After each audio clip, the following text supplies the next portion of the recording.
ฮัลโหลสบายดีมื้อนี้จะมาเทรดใน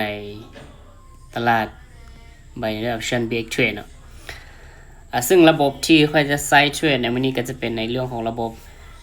SMC แล้วกันSMC โซนนี้เป็นโซนเป็น demand zone เนาะตลาดเนี่ยมันได้เริ่มต้นจากการ change of character อยู่แถวนี้โซนนี้จะเป็นโซน short นั่นเองโซน short ฉะนั้นเนี่ยในเมื่อที่มัน break แบบนี้ขึ้นไปเนาะกราฟมันเป็นรูปแบบนี้เขาจะหาจังหวะในการซื้อขึ้นไปไหลกว่าขึ้นไปแล้วเขาจะหาจังหวะในการซื้อขึ้นไปไหลกว่าเพราะว่ามันได้ทำการ break ขึ้นไปละก็คือเขาสามารถที่จะได้ว่ามันเป็น pattern เป็นรูปแบบของเป็นรูปแบบนี่เนาะมันเป็นรูปแบบ falling wedge ขึ้น break ขึ้นไปปุ๊บลงมาแล้วก็ขึ้นไปต่อซึ่งออเดอร์นี้ค่อยจะซื้อขึ้นไปเลยออเดอร์นี้ค่อยจะซื้อขึ้นไปเลยเพราะว่าอย่างเขาจึงซื้อเพราะว่ามันได้ลงมา retest แล้วเนาะมันได้ลงมา retest แล้วที่เหลือก็คือมีแต่ขึ้นอย่างเดียวถ้าว่าตามเทคนิคนะถ้าหากว่าตามเทคนิคที่เหลือก็มีแต่ขึ้นอย่างเดียวในโซนนี้เราก็สามารถที่จะเอิ้นได้ว่ามันเป็นยกตัวอย่างมันลงมาแบบนี้เนาะเราสามารถเอิ้นได้ว่ามันเป็นbearish flag ก็ได้เป็น bearish flag หรือว่าเป็น falling wedge ก็ได้เช่นกันใน pattern นี้falling wedge หรือว่าเป็น falling wedge เพราะว่ากราฟมันลงมาแบบนี้แล้วก็ทำการ break ขึ้นไปในเมื่อที่มัน break ขึ้นไปเนาะมาตามกับโซนที่เป็นกรอบของ demand นี่มันก็จะมีโอกาสจะลงมาแบบนี้แต่ว่าค่อยยังบ่ทันที่จะได้ขายเทื่อเขาจะรอเบิ่งก่อนว่ามันขึ้นไปหาโซนซัพพลายแล้วมันจะมีการเคลื่อนที่แบบใดเดี๋ยวมาเบิ่งในโซนภาพใหญ่เนาะมาเบิ่งในโซนภาพใหญ่ว่าตลาดเนี่ยมันลิ้นแบบใดก่อนคือจริงๆภาพใหญ่สิ่งที่เราเห็นก็คือตลาดเนี่ยกันยังเป็นเทรนด์ขาขึ้นอยู่นะตลาดยังเป็นเทรนด์ขาขึ้นอยู่ในเมื่อที่ตลาดยังเป็นเทรนด์ขาขึ้นอยู่เขาก็จะต้องหาจังหวะในการบายให้ไหลกว่า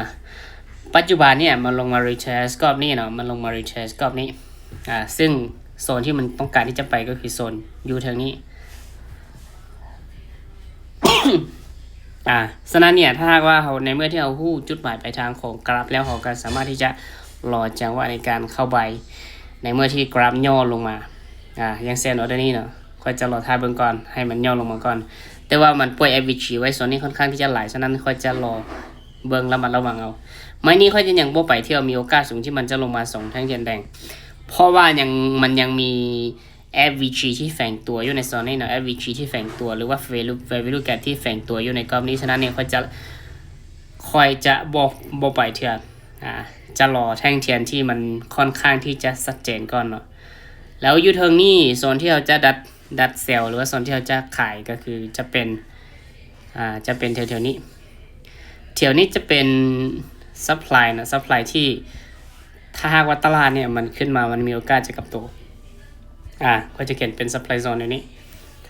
ค่อยจะรอเบิ่งว่าเวลาที่ตลาดมันขึ้นมาแล้วมันมีการเด้งกลับบ่มันมี PA บ่มันมี PA หรือว่ามันมี price action บ่อย่างเช่นมันจะกลับมาตามรายการลงมาในนี้แล้วก็จึงขึ้นไปแบบนี้เนาะนี่คือพฤติกรรมของกราฟที่มันอาจจะเป็นก็ต้องรอกันเรื่องแหละคือจริงๆปัจจุบันเนี่ยมันยังบ่ทันที่จะขึ้นไปหา supply ที่ชัดเจนเท่าเนาะ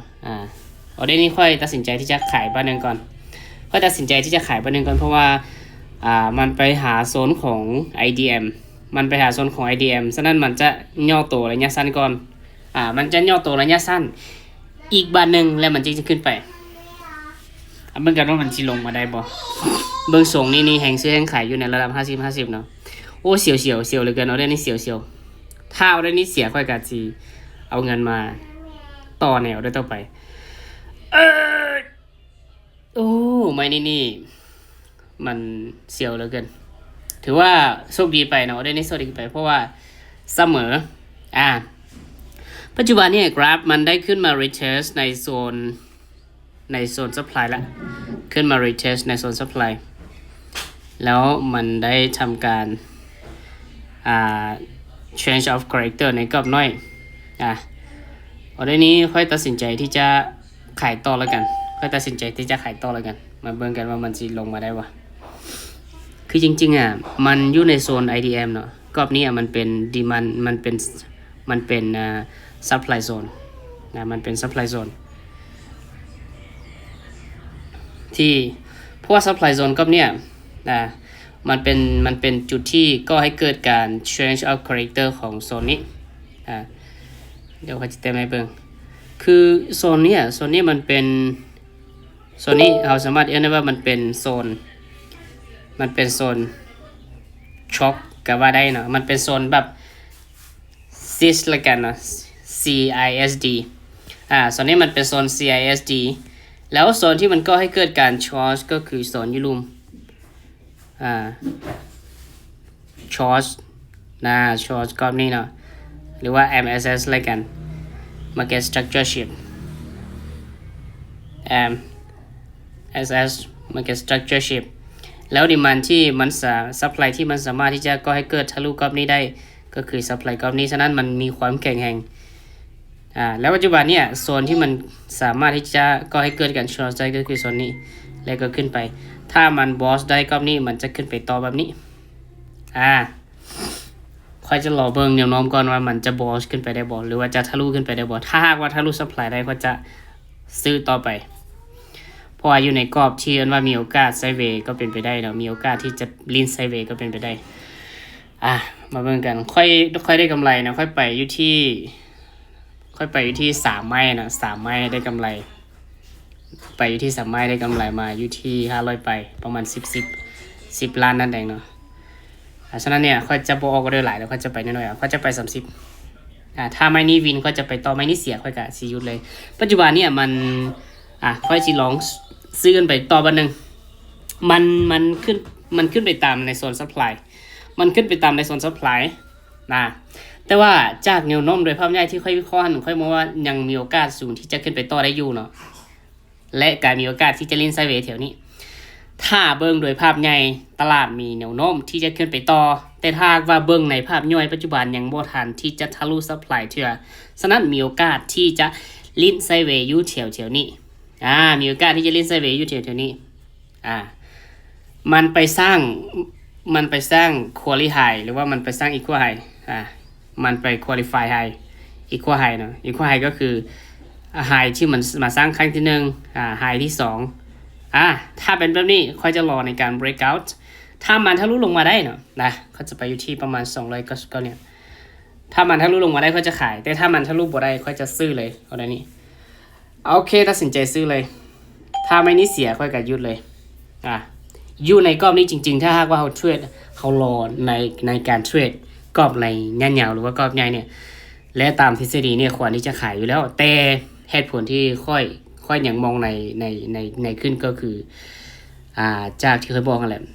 โดยจริงๆตลาดยังมีแนวโน้มที่จะพยายามที่จะขึ้นไปหาแนวต้านกรอบเทิงนี้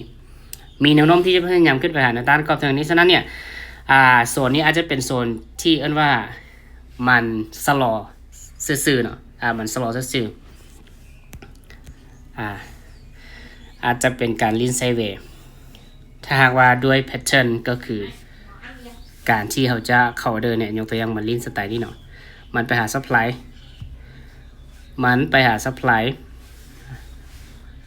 มันเล่นเป็นรูปแบบนี้ถ้าหากว่ามันเบรกได้ลงมาถ้ามันเบรกลงมาได้ก็จะขายเลยแบบนี้โอเคขายแบบนึงก่อนลุ้นกันว่ามันสิลิ้นแบบใดก่อนเพราะมันเป็นแพทเทิร์นนี้นะมันเป็นแพทเทิร์นนี้ยกตัวอย่างว่ากราฟเนี่ยมันลิ้นถ้ามันเบรกลงมาได้ในนี้มันจะลงมาแบบนี้แต่ว่าโดยภาพใหญ่เนี่ยแห่งซื้ออย่างแห่งพอสมควรโดยภาพใหญ่แห่งซื้ออย่างแห่งพอสมควรต้องได้ลุ้นกันเบิ่งปัจจุบันนี้มันเริ่มมีแห่งขายที่จะเทเข้ามาในระดับหนึ่งละถ้าก็ลุ้นกันเบิ่งว่าตลาดถ้าหากว่ามันเบรกขึ้นไปได้ยกตัวอย่างถ้ามันเบรกขึ้นไปได้เขาจะรอจังหวะในการซื้อแต่ถ้ามันเบรกบ่ได้แล้วมันทะลุลงมาค่อยจะขายเมื่อกี้ค่อยไปอยู่ที่2 ไม้20 เหรียญฉะนั้นเดี๋ยวได้นี้เขาจะไปอยู่ที่100 เหรียญเลยโอ้มันยังบ่ทันที่จะชัดเจนเท่านะแห่งซื้อค่อนข้างที่จะหลายอยู่ โอเคแฮงซื้อเข้ามาแล้วมัน break ขึ้นไปแล้วค่อยตัดสินใจซื้อเลย มันมีการ break ขึ้นไปเนาะแต่ว่า break อย่างบ่ชัดเจนเชื่อถ้ารู้อย่างบ่ชัดเจนเชื่อถ้าเอาได้นี่ค่อยวินค่อยกะ